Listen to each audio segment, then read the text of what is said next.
right, 6:44 here. So if your check engine light comes on, don't want to panic initially. It might not be something too serious, but you can't ignore it either because that could be costly. Consumer advisor Clark Howard spoke with a mechanic who showed us what you can do to help reduce costly repairs. Let's face it, most of us don't understand how all this works. The cost to fix any issue that's causing that light to come on could cost you from a couple of $100 to several $1,000s.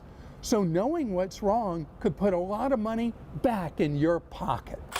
It's not on right now. Okay. She comes and goes.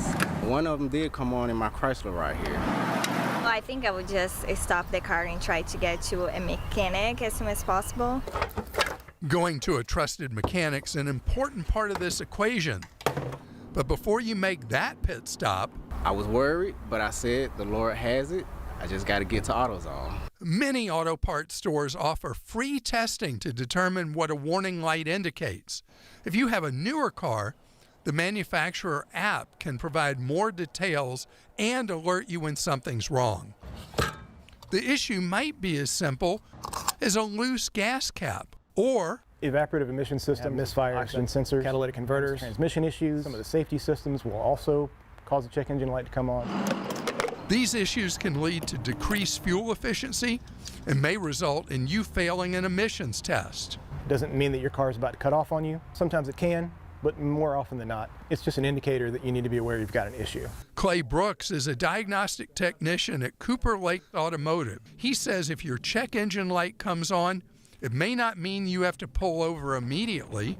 But it would give me pause. It would make me look at my gauges. Check to see if your car is overheating or there are any other warning lights lighting up. Brooks also advises paying attention to any unusual noises or behaviors from your car, as this can help reduce diagnostic time. And the less we have to work, obviously, the less it costs the consumer. If you choose to postpone fixing a minor issue, keep in mind that it could lead to more costly repairs later on. Brooks says to look for a shop that invests in their technicians and proper equipment as well for the job, like this, a bore scope that has a small camera on the end. We've saved a lot of tear down. We don't have to pull the cylinder head off or a lot of other expensive options just by having the right tool in our hands.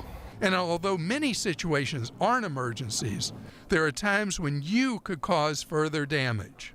When your check engine light is flashing, it's not a time for convenience, it's a time for a sense of urgency. The key is finding a good mechanic before something goes wrong with your vehicle. I have 4 steps you can follow to find a reliable mechanic at clark.com. I'm Clark.